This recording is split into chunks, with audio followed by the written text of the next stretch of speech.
we had to check the appliances. He's not touching anything. And I'm like, oh, I'll just open the appliances for you. And we were joking, like, Corona, right? He's like, yeah. 2 days later, he phones me. I'm gravely ill. I must return to the States or go into quarantine. Like,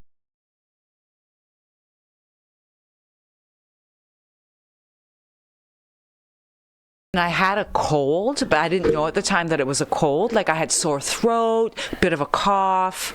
So I'm like, fuck, I've got Corona from this guy, right? From that dick? And I ran out of cigarettes during this, and I couldn't go get any because I would contaminate the store clerk and so on and so forth. How considerate of you. So I had a shit ton of rice because I bought this big bag of rice when things started getting a little bit crazy before, like, everything got shut down. I'm like, Corona, whatever, I'll just get a big bag of rice, and if anything happens, I got food, right? So I was literally eating the Viet Cong diet, no cigarettes, no booze.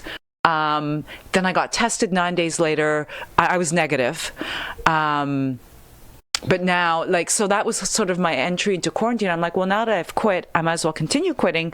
Although about 3 weeks ago, I had a few cigarettes, and I bought I'm gonna quit again. It was so great. My voice got better. I had no, like, I was saving so much money from the, not smoking, because I'm like a pack to 2 pack a day.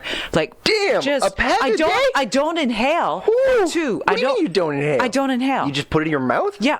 That doesn't make any sense at all. I know, and I'm addicted. You can't be addicted if it's just going in your mouth. No, yes, you can. I'm proof positive.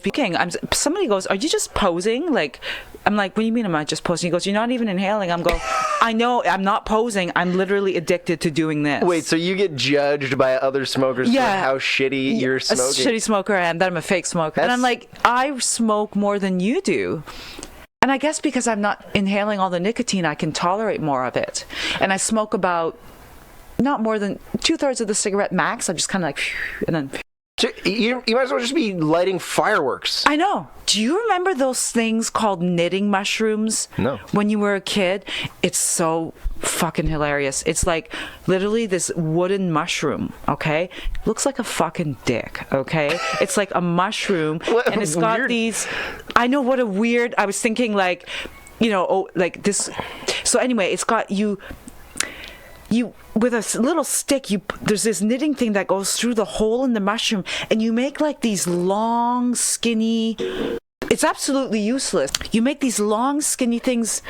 It's for kids, whatever. And I thought, here's like, what if a guy was constantly jerking off? So he's got like a facsimile of his dick, a wooden mushroom, right? And he could like, it could be for like people who jerk off too much. They have to idle hands, right? You gotta keep, it's like a society for like That's the sex main addictions, problem? idle hands. Yeah. The main problem for somebody that jerks off too much is that their hands are bored? You need to keep your hands busy, and usually addicts transfer their addiction to something else. Yes. Right? If they're alcoholics, they become heavy cigarette smokers. If you're a cigarette smoker, so you need to keep your hands busy doing something idle. Hence, idle hands, this knitting mushroom, right? Yeah. So I ordered one, but it hasn't arrived. And other than that, like, well, I'm looking for a real job now because I quit all my dom shit. Like, I shut down all my video clip stores online and everything, and I don't have backups of those videos. And then Corona hit, and I went, oh shit, I should have just left those videos out. Like, I should have left the clip store open, because I hate my job so much. I find it degrading. I don't like it. I don't want to do it. Oh, I didn't know that about you. I thought you were kind of empowered by it. I thought, what? Well, I mean, I did you listen to my fucking stand-up or not? You did not anywhere. So I ended up being a stripper. That was artistic because it was in Vancouver, 18-minute shows. That gave you like the mental reward that you were looking for? Yeah, like, did I really want to show my pussy? No. I love striptease. I just would rather not actually show my freaking pussy. I find that's not necessary. But to get paid, you had to, right? I got like rheumatoid arthritis, so I couldn't do physical stuff. Then I became a dom, but that's not artistic. That's just, you know why it's not art? Is you're telling the customer what they want to hear, because they're there to jerk off, right? Oh. It's nothing. That's the whole point. Instead of seeing a hooker, instead of jerking off by fucking somebody, they jerk off by licking your feet or by being beaten or something like that, really? Or by being called a loser. So like, loser. It's so, I am their servant. There is nothing empowering or domineering or controlling about it. Interesting. It is the most servile. I feel so servile. I feel like a fucking hoe when I do that job. And I've been a hooker in the past, so I know that I know what it feels like to be a hooker. And you know, being a dom feels the same thing. Like pegging a dude with a big black dildo. Yeah, and that seems like you're having fun to me. I was having fun. About the joke was the guy asked me, you know, I want you to rape me. Then he puts on a pair of knee pads. When did a woman ever get to put on a pair of knee pads before she got raped? Knee pads are not even the rape kit. Blah blah blah. I'm totally spoofing like his version of rape. Come on, it's totally how he wants it. And then it hurts too much. I got to be more gentle. Come on, that's not rape, dude. Do you want to get raped or not? You know. I want to share the hypocrisy and it's so dumbass, and that's what I'm trying to achieve as a comic when I talk about domination, is how ludicrous and stupid the whole fucking thing is. I can agree with that. Email me beforehand, because what if most of them want to do sexual shit, like they want to be forced to lick my pussy. What? Go see a hooker. Unless you're gay, there's nothing forced about you licking my pussy. I have to see an email, because most of these people I refuse, right? Because I don't want to do what they want to do. They want me to shit in their mouth. I think I had some jokes about this. How the fuck do I know if I'm going to need to shit at 3 p.m. on Friday, August 15th? I don't fucking know, do you? You got to save it up to just a shit in this guy's mouth. I don't even shit every day. Like, there's something so fake about it. You know, when it's natural, let's say you and your girlfriend, or not necessarily girlfriend, girl that you're seeing at the time, like, you know, shit escalates, and then all of a sudden the bed's soaked in urine. Whatever. You're like, it happened naturally, and in that moment, like, it wasn't artificially contrived. Like, you go somewhere at 3 p.m. Hopefully you're still aroused and in the mood at that time on that specific day. You arrive at this strange apartment. You meet this girl that doesn't quite look like her pictures. She looks better in the pictures than in real life, as we all do. And then you have to somehow get it on, and her voice doesn't sound right. Something's not right. She's taller, fatter, smaller, skinnier than you thought she was. Do you know what I mean? Like, sometimes you really don't click with the client. It's just like being on an awkward date. You know, you're trying to get it going. And of course, I have to act like I'm, if not sexually aroused, at least amused by all this, at least excited. All of it bores the fuck out of me. So, you know? Some of them are just, they have no personality, and they're just they'd be a deadbeat on a date as well. You know, they just kind of lie there like a starfish. Do you know the term starfish? Yeah, they're like fucking starfish. No personality. They're not even trying to get anything going. They're just, wow, get me off in an hour, you know, like, fuck, man.